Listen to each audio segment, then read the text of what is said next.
बच्चे अनाथ होते हैं। सबको युद्ध में भाग लेने का पश्चाताप हुआ।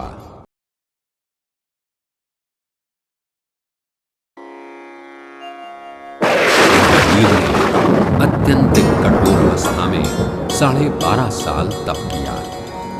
वे घने जंगलों में रहे और रोज नई चुनौतियों का सामना करते थे। निर्भयता और सहनशीलता का ऐसा अनुपम उदाहरण कभी किसी ने देखा या सुना नहीं था। तीर्थंकर महावीर ने क्रोध और घृणा के विरोध में प्रेम और स्नेह का उपयोग किया। जो लोग उन्हें कष्ट पहुंचाते थे या जो उनका बुरा चाहते थे, उनके लिए भी महावीर के मन में हमेशा मित्रता और करुणा होती थी। उनका ध्यान किसी भी परिस्थिति में कभी भी विचलित नहीं होता। फिर चाहे वो किसी सुनसान मंदिर में या किसी श्मशान भूमि में ध्यान कर रहे हों, चाहे चुभती हुई सर्दी में या जलने वाली धूप में ध्यान कर रहे हों। ध्यान की खड़ी हुई मुद्रा में इतने शांत और गतिहीन होते थे कि बैल उन्हें एक खंभा समझकर उनके शरीर पर अपना पार्श्व रगड़ते थे। देव, दानव, मानव और जानवरों ने उनके ध्यान में विघ्न डालने के कई असफल प्रयास किए, लेकिन महावीर ने प्रसन्नता और समचित्तता से इन चुनौतियों को सहन किया। न उन्हें मित्रों से अनुराग था, न शत्रुओं से द्वेष। नैतिक ध्यान की अति उच्चतम अवस्था तक पहुंचने के बाद महावीर ने शुद्ध ध्यान की अवस्था में प्रवेश किया। अपने सन्यासी जीवन के 4515 दिनों के अभ्यास में उन्होंने केवल 339 दिन ही अन्न ग्रहण किया, और वो भी जो उन्हें भिक्षा में मिला, केवल वही अन्न ग्रहण किया। सन्यासी जीवन के 13वें साल में महावीर रजुबालिका नदी के किनारे पहुंचे।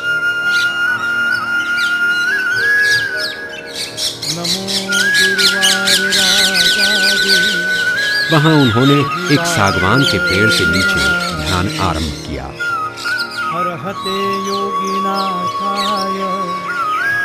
जब चंद्रमा तारामंडल के उत्तर फाल्गुनी से समुचय बोधक था, तब तीर्थंकर महावीर को अपने आध्यात्मिक अभ्यास का अति उच्चतम स्थान प्राप्त हुआ।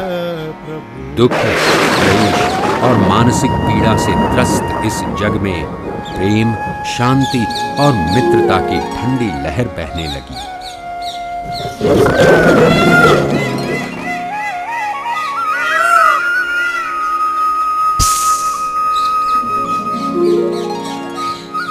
महावीर ने शुद्ध ध्यान प्राप्त किया था और वे सर्वज्ञानी बन गए। आत्मा को गंदा करने वाले 4 कर्मों को उन्होंने नष्ट किया।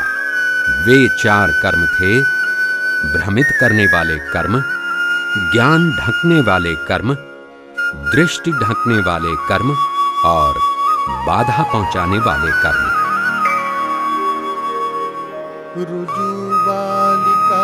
तीर्थंकर योग्य विजेता अरिहंत बन चुके थे। वे 8 मांगलिक वस्तु प्रतिहई से पूजनीय योग्य बने। वे जिन बने। उन्हें भूत, वर्तमान और भविष्य का ज्ञान प्राप्त हुआ।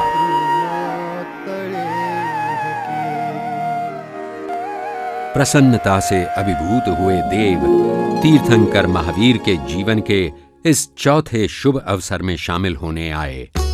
उन्होंने तीर्थंकर को प्रणाम किया। सागवान के पेड़ के नीचे तीर्थंकर महावीर ने कुछ घटक ध्यान किया था, जब उन्हें शुद्ध ज्ञान प्राप्त हुआ और वे सर्वज्ञ बन गए। तीर्थंकर महावीर के पहले प्रवचन के लिए निर्माण हो रहे सभा मंडप को इंद्र ने अपने अनुचर समूह के साथ स्वयं निरीक्षण किया। वायुदेव ने पृथ्वी पर से धूल, मिट्टी, गंदगी और कांटों को साफ किया। वर्षा के देव ने जमीन पर सुवासिक जल छिड़का। 6 ऋतुओं के सभापति देवों ने 5 रंगों के फूल बरसाए।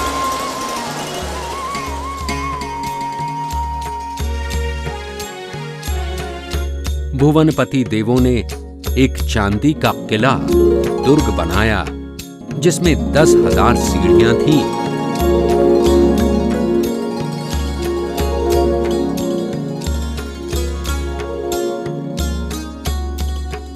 और ज्योतिषी देवों ने एक सुवर्ण किला बनाया जिसमें 5,000 सीढ़ियां थीं।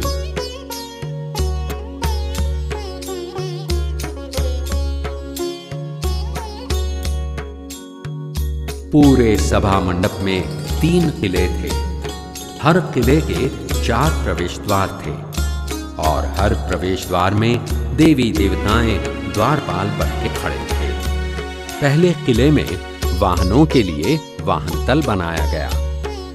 दूसरे में पंछियों और जानवरों के लिए सभा मंडप बनाया गया। तीसरे में मानवों और देवी देवताओं के लिए सभा मंडप बनाया गया। इनके ठीक बीच में एक अशोक का पेड़ रखा गया जिसे फूल मालाएं और ध्वजों से सजाया गया। इस पेड़ के ऊपर एक छतरी लगाई गई। पेड़ के नीचे चारों दिशाओं की तरफ मुख किए हुए 4 सिंहासन रखे गए। देवताओं ने अशोक के पेड़ पर पुनः एक सागवान पेड़ को उत्पन्न किया, एक ऐसा ईश्वरीय पेड़ जिसके नीचे तीर्थंकर को शुद्ध ज्ञान प्राप्त हुआ था। इस पवित्र सभा मंडप में प्रवेश करने पर तीर्थंकर महावीर ने अशोक के पेड़ के 3 बार चक्कर लगाए और पूर्व दिशा की ओर स्थित सिंहासन पर विराजमान हुए।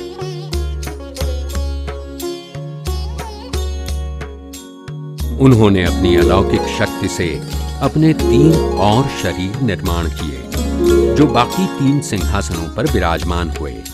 इस वैभवशाली और ईश्वरीय सभा मंडप